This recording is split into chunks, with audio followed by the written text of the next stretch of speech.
together.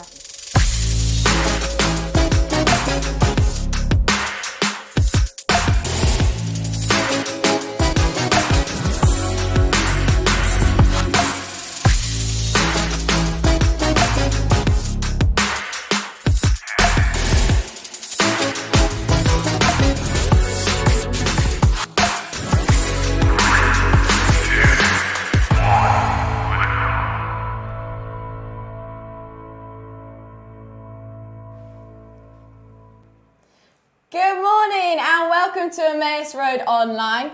We are super excited to be with you this morning. I'm Daisy and this is Jake.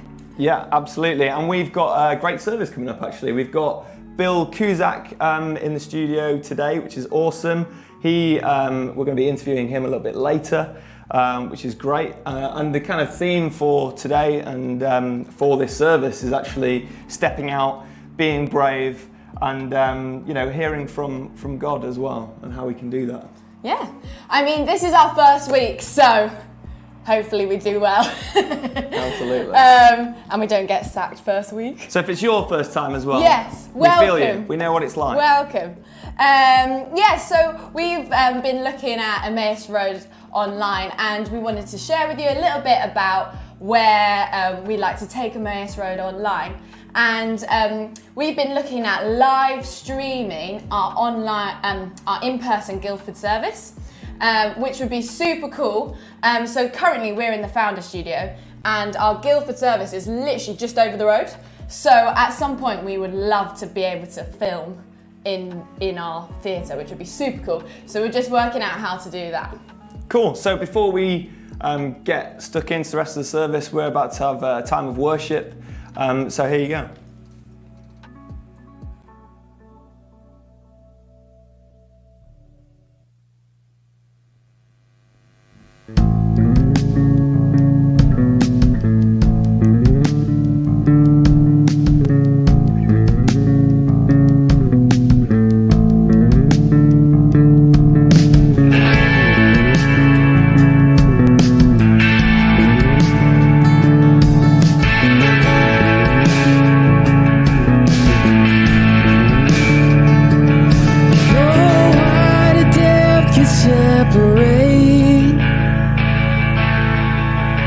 Your steadfast love, who can escape? Your faithfulness and endlessly, so full of grace and mercy. We sing, God is so good. God is so good.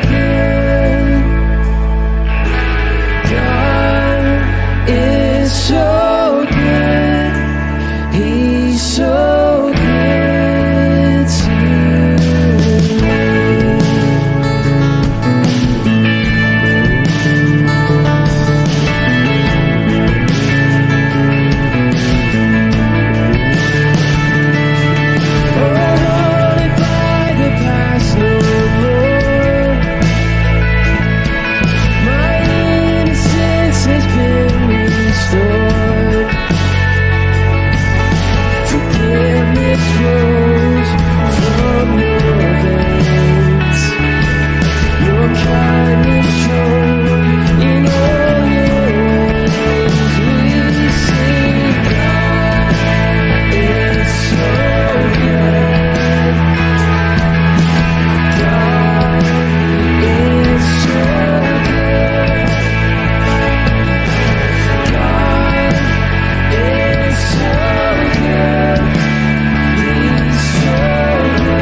You're so good.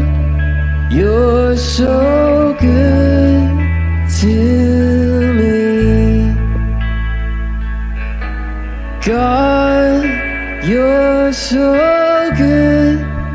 You're so good to me.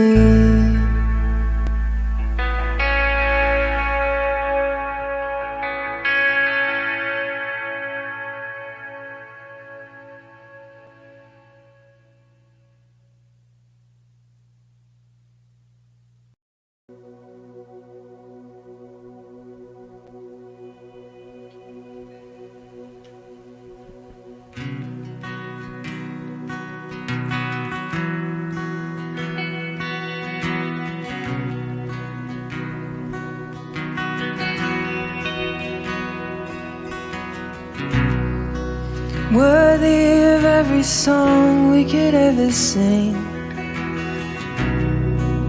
worthy of all the praise we could ever bring, worthy of every breath we could ever breathe. We live for you.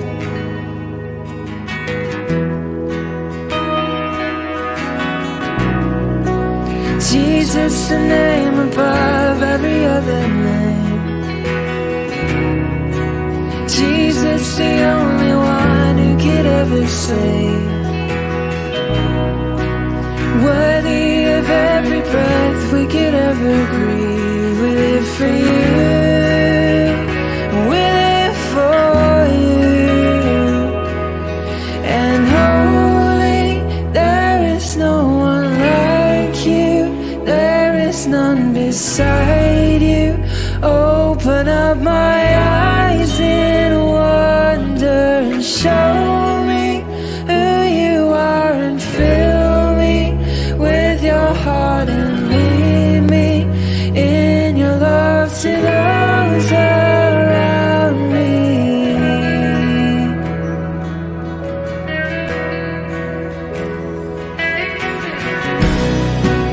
Worthy of every song we could ever sing, worthy of all the praise we could ever bring, worthy of every breath we could ever breathe. We live for you, Jesus.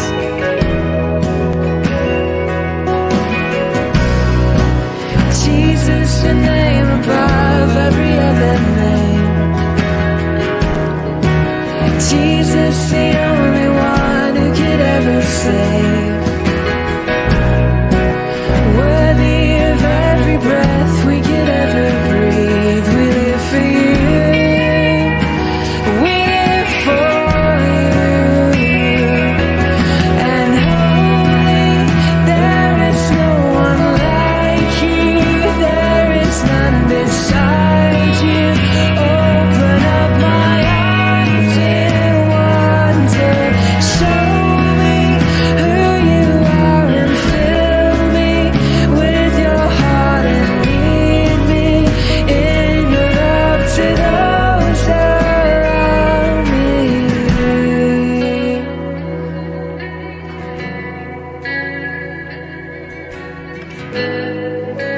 Lead me in your love, Lord.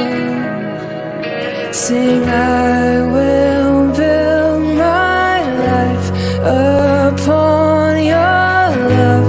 It is a firm foundation, and I will put my trust in you alone, and I will not be shaken.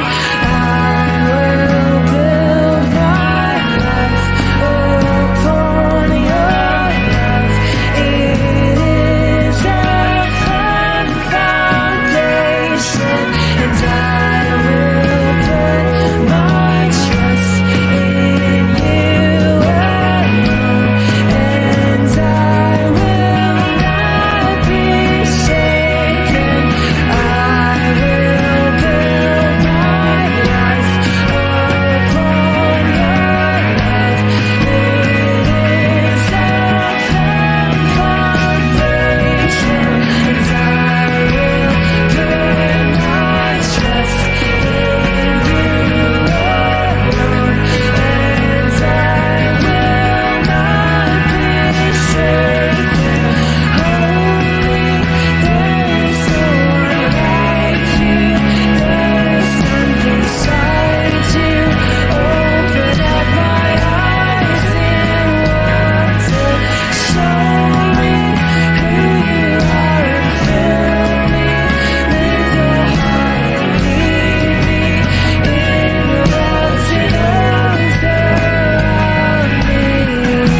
Father in heaven, as we put down our coffee or tea, we close our eyes and just simply be. We recenter our scattered senses on your presence, God, and breathe slowly. For you, Lord God, are holy. Thank you for the time that we have online today. We ask that you open our ears as we listen to what you're trying to say, as we hear the preach, the worship, and pray. Let our vision be Jesus. Let him reign over us. Let him work through this online platform. Let him take the stage, not us. Let everything else fall away until only his light remains. Moving forward, one family, many homes, we pray that your spirit would move in every way. Bless the people watching today, that they might come away knowing just a fraction more about you, as we ask, King of Heaven, that your love might spill through.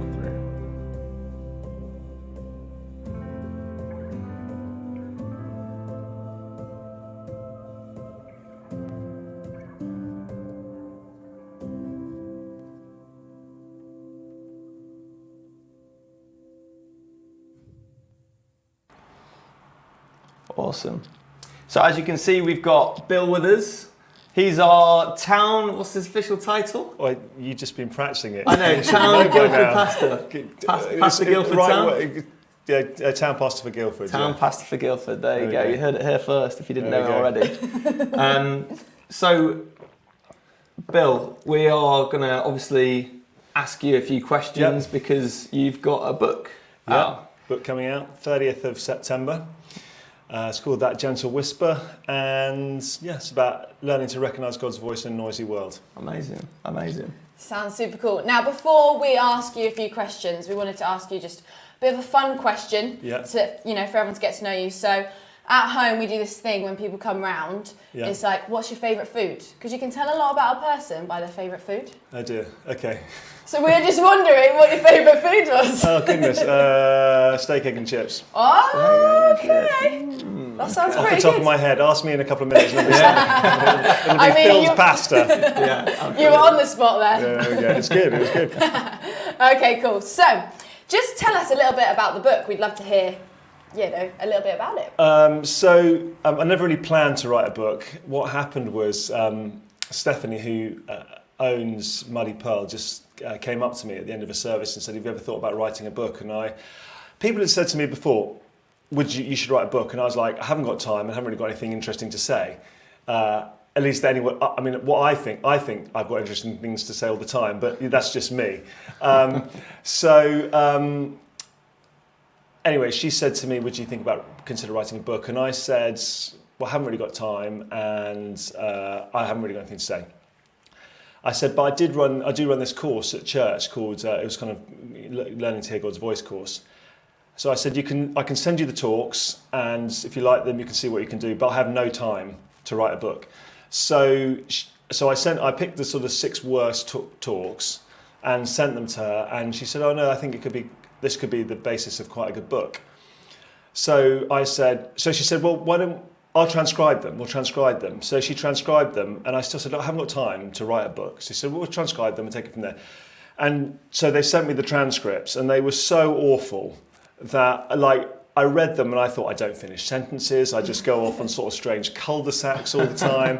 So I started rewriting it and before kind of I knew what had happened, I'd rewritten it and added a few more bits. And I still wasn't sure whether I was definitely wanted to do it because I think there's something about writing a book and there's quite a lot of personal stories in it where you think, actually, do I want the world? I mean, not the world. It'd be my mum and her friends, basically, who read it. But do I want this to be out there? And I was talking to a friend about it, and she said, "Well, what have you got to lose?" And I thought, well, my friends, my reputation, possibly my job. But she said, "Look, I think you're just overthinking it. Just like most people aren't going to read it, and the people who will probably really like it." So that's when we kind of pushed the go button, really. So what's the hope then for people who do read it? Aside from your mum and my mum and her friends, I think what my hope is that we come up in church with all these kind of spiritual words for things like the prophetic, and that, I don't know about for you, but that's quite an intimidating word. And actually what it is, it's really simple. It's just how to recognize when God's speaking to you, and whether he's speaking to you about you or about somebody else. And I guess I wanted something that anybody could read and think, I can do that. You know, and as much as it's got anything to do with us, I could do that. And then there's just lots of stories in it about what happens when you take a risk and step out. So that's really it. I just want it to be accessible, non-intimidating, and kind of human. Yeah. Amazing. So yeah. Sounds great. As you said, there's a lot of stories. Would you mind sharing one of those stories with us? Yes. Do you want a funny one, or do you want an intense one?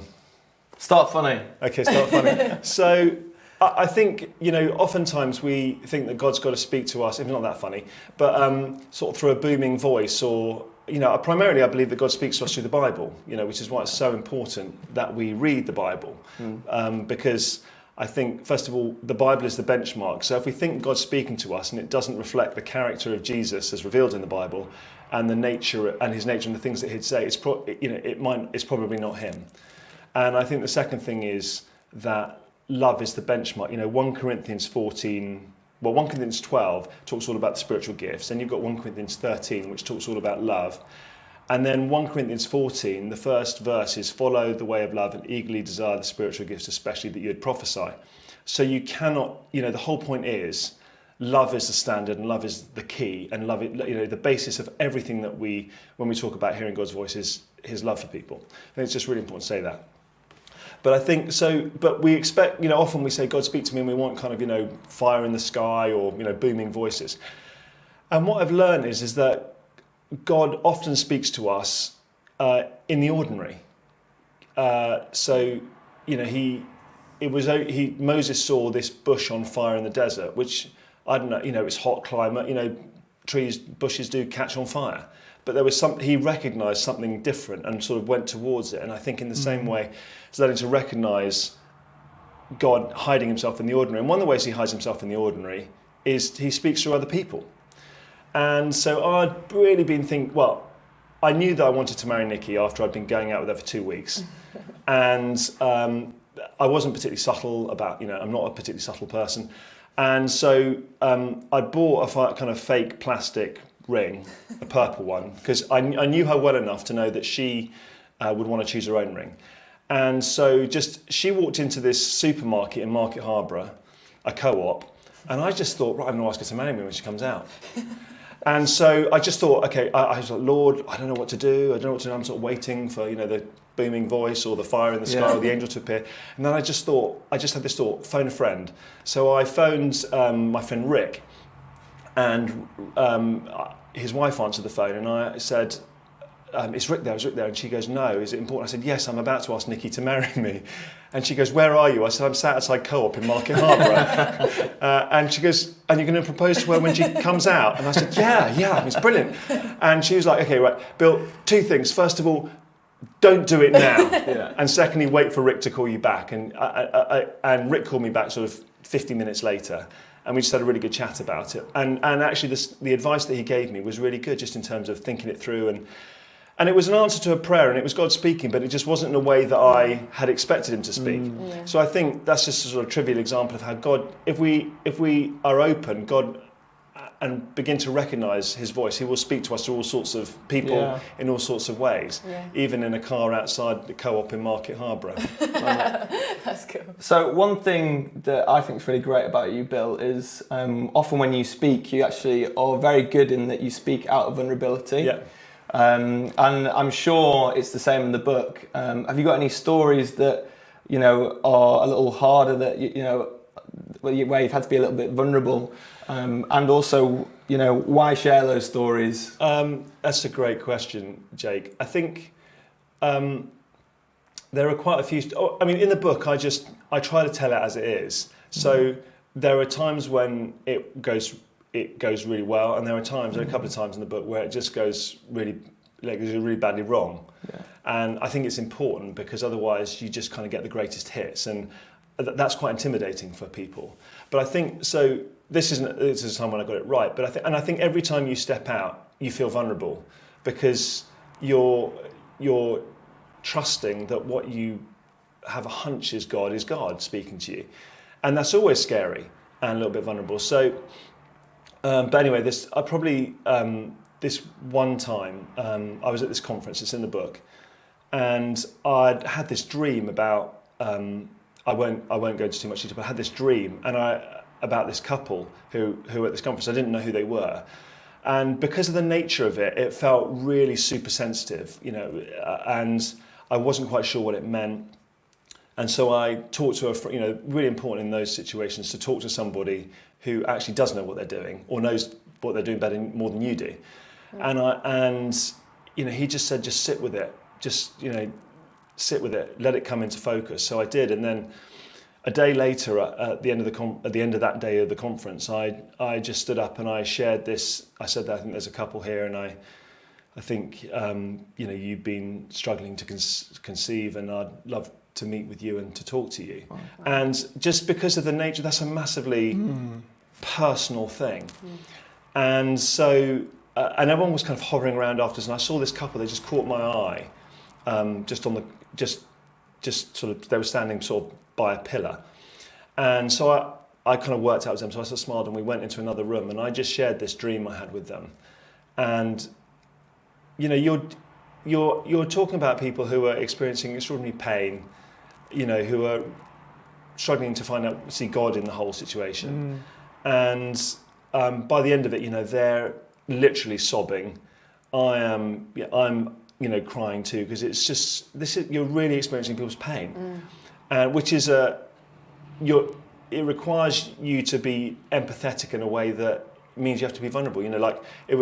You can't detach yourself from what these people's experience is, and particularly as you're the person who's shared this thing. So anyway, I just said to them, I said something to them about just trusting God one more time, and then I prayed for them, and then they kind of went, and I didn't really think any more about it. And then just under a year, 10 months later, I walked into our church office, and there's the receptionist said, "Oh, there's someone here to see you." And this lady was standing there and said, "Do you remember me?" And to be honest with you, I didn't really, because the nature of church is you meet so many people all the time.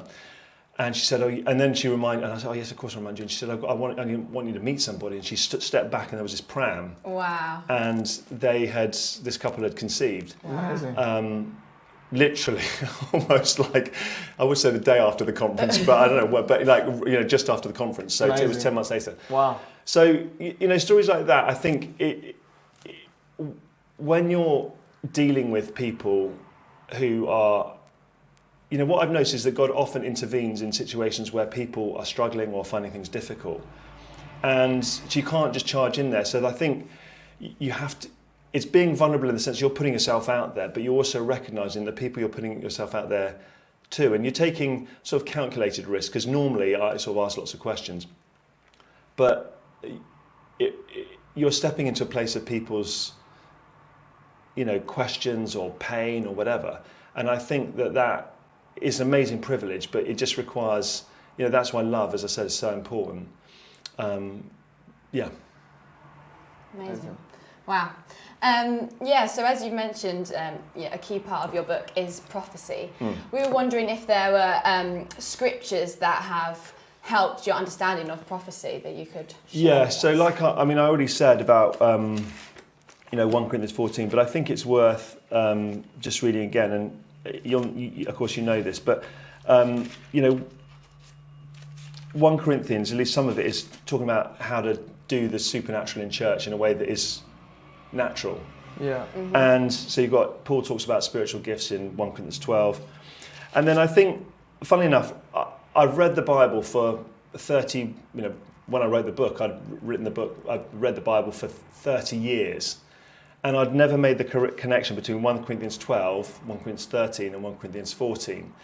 And in the sense that you tend to read the Bible in bits, And so you've got Paul at the end of 1 Corinthians 12, talking about spiritual gifts, and he says, "Are all apostles, are all prophets, are all teachers, do all work miracles, do all have gifts of healing, do all speak in tongues, do all interpret, but eagerly desire the greater gifts." And then goes on to say, "And now I will show you the most excellent way.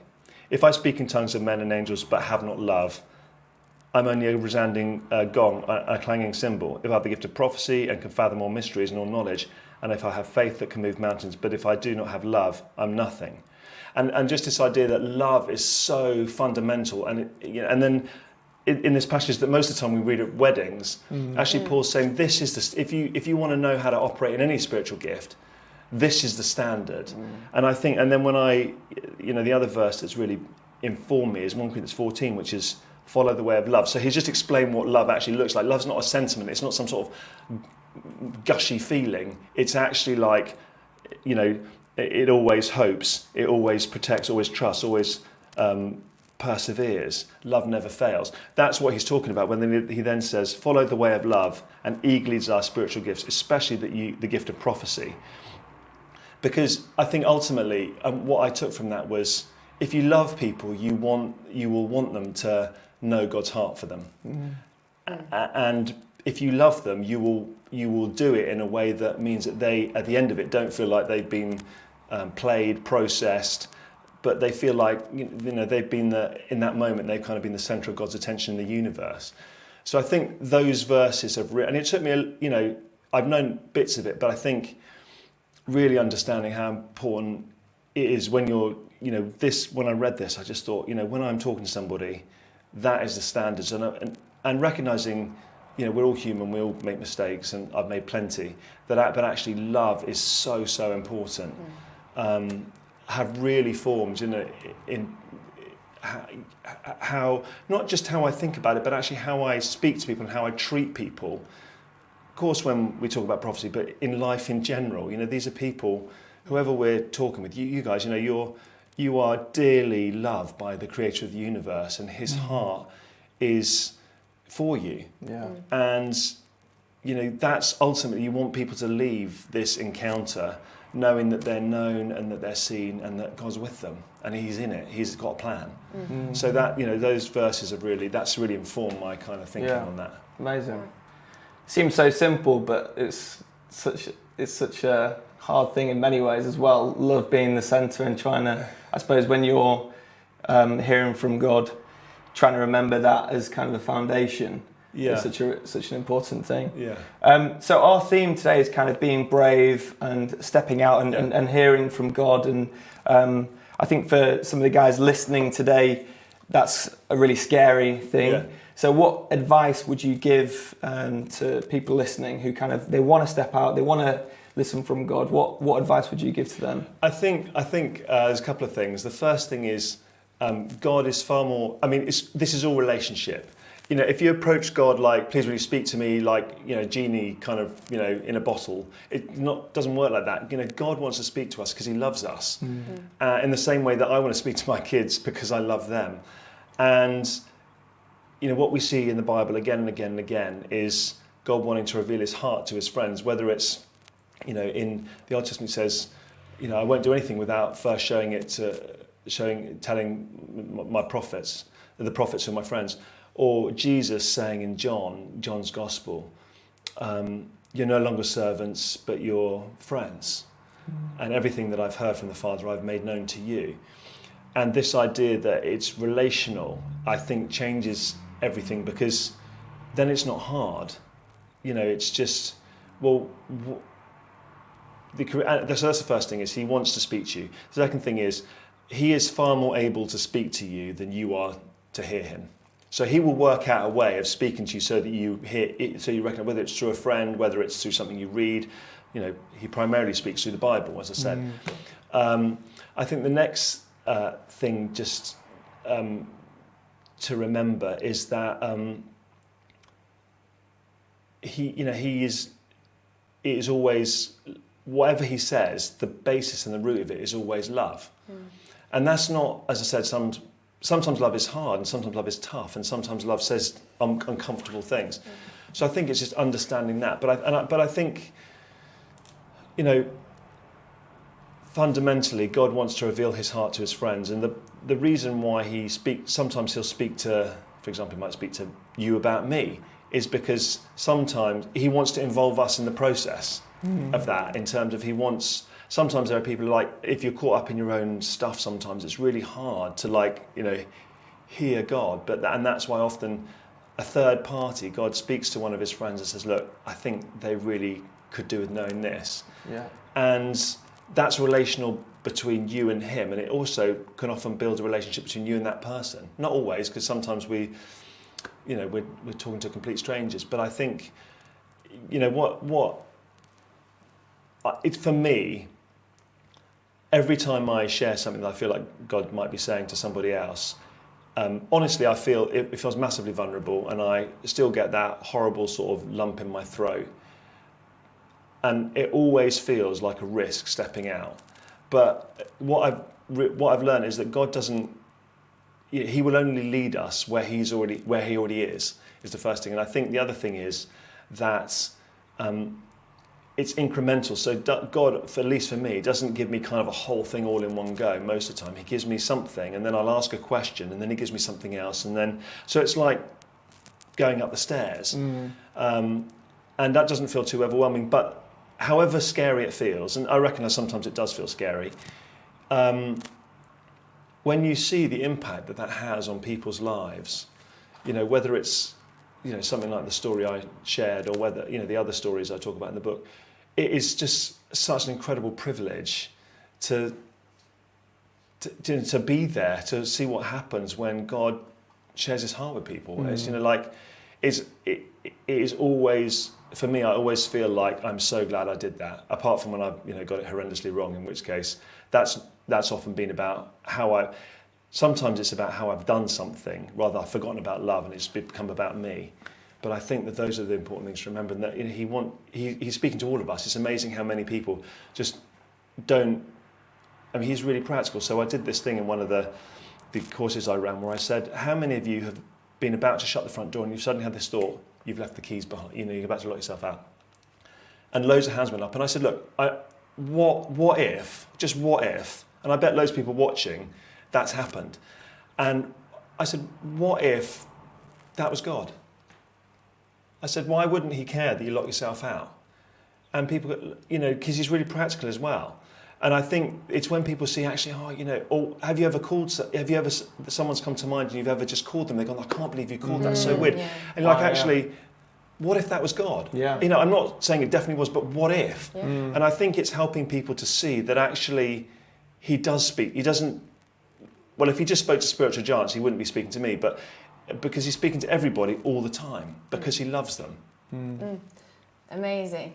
Amazing. Thanks so much, Bill, Not at all. sharing everything. So it's out on the 30th of September, and I think there's going to be a little promo code that comes up. So if you're watching this on Sunday, the whatever it is, 14th, 19th, this is for you. You get a special discount code just for today. If you're watching this on Monday and Tuesday or whenever else, I'm really sorry you've missed it. But for today only, there is a special discount code. So you go to the muddypearl.com/Emmaus Road RD offer / and then you use the code EMRDTGW.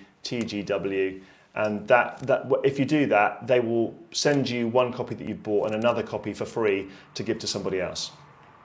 Brilliant. Amazing. Cool. Thank so much, Bill. So we're now going to go into a time of worship again. So here we go.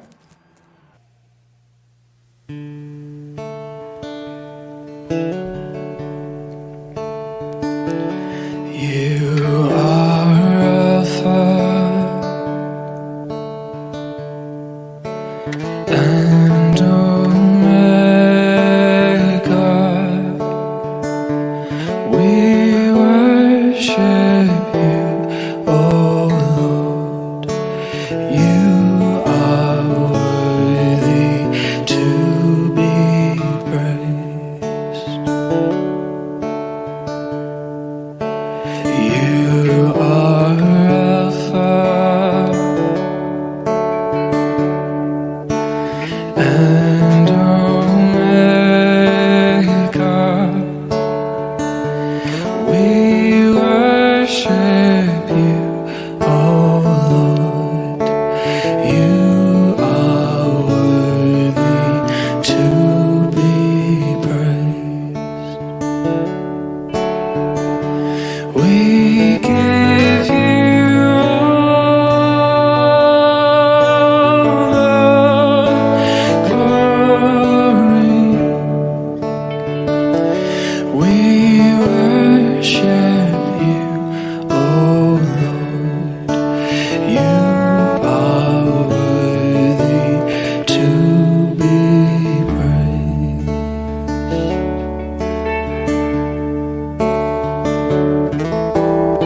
Yeah, Lord, thank you so much for today and the time that we've had. Thank you for Bill and the book that he's coming out. I pray that you'd really bless that, and that it'd be an amazing tool for people just to learn more about how they can hear from you, especially as we go out ourselves and we have those kind of brave conversations, and as we try and tune in to hear what it is that you've got to say. Amen. Amen. Well, it's so good to have Bill. I am super excited to read Bill's book. Yeah. And the book is coming out on the 30th, and it is called The Gentle Whisper. So Absolutely. Yeah, definitely check it out. I just want to say, actually, Bill, we've known him for quite a while now, probably, 8 years or so, something like that, since coming to Emmaus. And he really is the real deal, actually. You know, he loves Jesus at the centre of everything. And yeah, he's a well-trusted leader of this church, and I really do recommend reading the book, because I think it's going to be an amazing thing to learn ourselves, how we can kind of be brave, how we can step out, have those conversations, and really act on what we feel like God is saying to us. So I think it's going to be really exciting. Yeah. Cool. So the other thing that I wanted to mention is that you can now, after the service, get in touch with us. Our virtual welcome desk will be open. So if you want any prayer, if you want to chat, then you are more than welcome to come and join us on the welcome desk. There'll be a link in the kind of pre-roll after the service. You just follow that link and it will send you to our kind of welcome team, and they'll be able to help you there with prayer or just chat so we can get you connected. Amazing. And also we have a lot of morning services that you can go to in person. And tonight we have our service, which is here in the Founders Studio at 7 p.m. In Guildford. So if you'd like to come along, then please do. Amazing. If you're watching on YouTube, don't forget to subscribe, like, comment. Yeah, we'd love to hear from you. Anything you'd like to suggest or tell us, then we'd love to hear from you. Yeah, we'll definitely take those suggestions for sure. Otherwise, that's been the service today. We hope you've enjoyed it, and we look forward to seeing you next week. Yeah, see you later. Bye.